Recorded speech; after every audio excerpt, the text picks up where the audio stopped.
3 divided by 1 over 3, then times 9. First we do this multiplication. 1 over 3, then times 9. 3 divided by 3 equals 1, and the 9 divided by 3 gives us 3. So here we have just 3.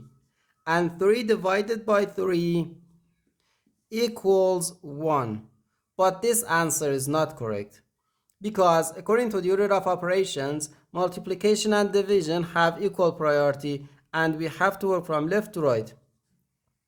So here first we have to do this division, then this multiplication. If we do this multiplication before this division, it is wrong.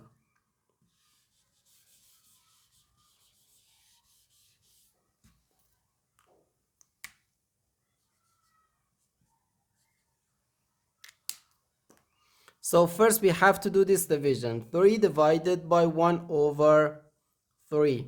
According to the KCF rule, K stands for keep, C stands for change, and F stands for flip. We can write keep the first fraction, change division to multiplication, and flip the second fraction. And here we have times 9. 3 times 3, then times 9. First we do this multiplication. 3 times 3 gives us 9. So 9 times 9, which equals 81. And this is our final answer to this problem. The correct answer is 81.